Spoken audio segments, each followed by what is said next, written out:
여러분, 이 그림을 처음 보면 아마 이렇게 느끼실 겁니다. 그냥 소년이잖아. 배경도 없고 이야기도 없어 보이는데 검은 자켓을 입은 소년 하나가 피리를 들고 정면을 바라보고 있습니다. 오늘 이야기할 작품, 에두아르 마네의 피리 부는 소년입니다. 그런데요, 이 그림은 19세기 파리 미술계를 완전히 뒤흔들어 놓은 문제작이었습니다. 아무것도 없는 배경. 이 그림에서 가장 먼저 눈에 들어오는 건 배경이 없다는 점입니다. 풍경도 없고 실내도 아닙니다. 그림자는 있지만 공간은 없습니다. 먼저 분명히 해야 할 게 있습니다. 마네는 배경을 못 그리는 화가가 아닙니다. 그는 벨라스케스와 고야를 깊이 연구했고 전통적인 원근법도 완벽히 알고 있었어요. 그런 화가가 배경을 안 그렸다? 이건 실수가 아니라 의도적인 선택입니다. 19세기 회화에서 배경은 절대적인 요소였습니다.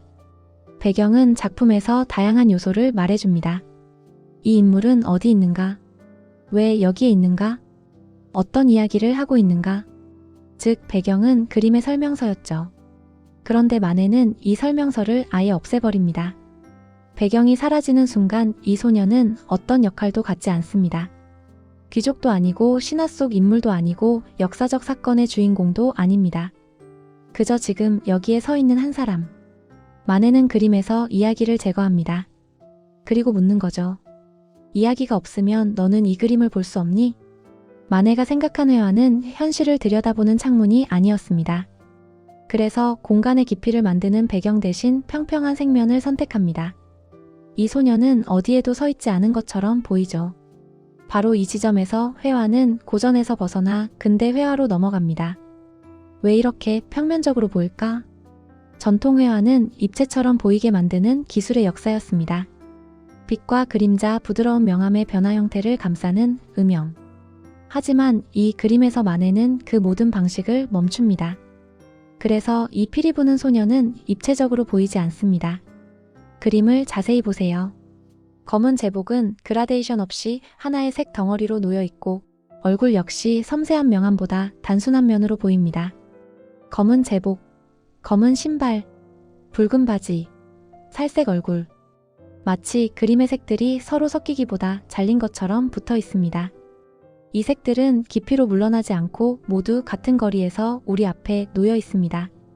색이 공간을 만들지 않고 화면을 덮고 있을 뿐이죠.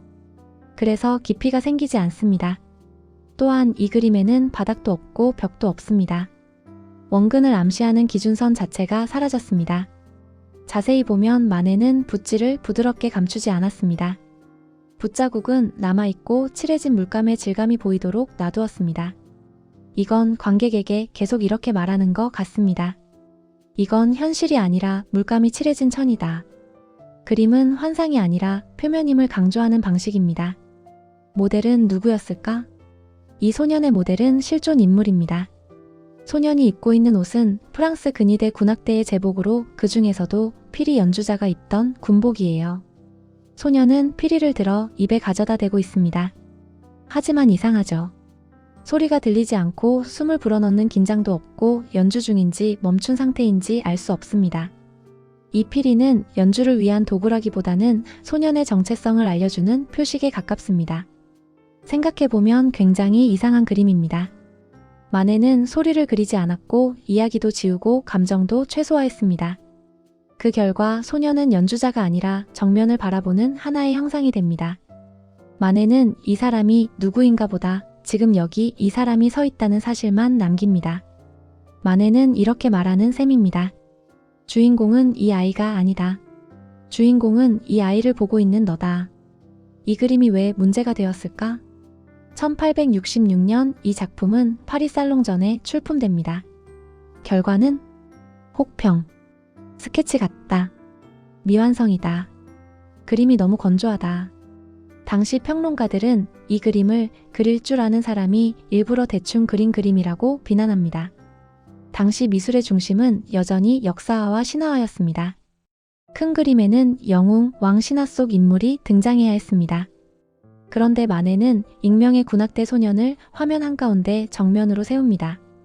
사람들은 이렇게 느꼈습니다. 왜 이런 애를 이렇게 크게 그려? 그림의 문제는 기술이 아니라 주제의 태도였던 겁니다. 당시 사람들에게 이 그림은 규칙을 어긴 그림, 무례한 그림, 불친절한 그림이었습니다. 마네는 잘 그리는 법을 거부하고 보는 방식을 바꾸려 했습니다. 그래서 욕을 먹었고 그래서 역사에 남았습니다. 마네가 진짜 그리고 싶었던 것. 마네가 그리고 싶었던 건 피리를 부는 소년의 이야기가 아닙니다. 그가 보여주고 싶었던 건 지금 우리가 보고 있는 방식입니다. 우리는 왜 배경을 찾을까? 우리는 왜 이야기를 기대할까? 인물은 꼭 의미를 가져야 할까? 이 그림은 보는 사람에게 끊임없이 질문을 던집니다. 그는 말합니다.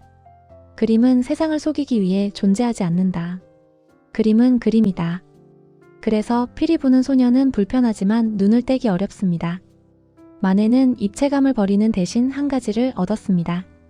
지금 우리가 보고 있다는 감각. 이 그림은 공간을 보여주지 않습니다. 대신 우리가 어떻게 보고 있는지를 보여줍니다.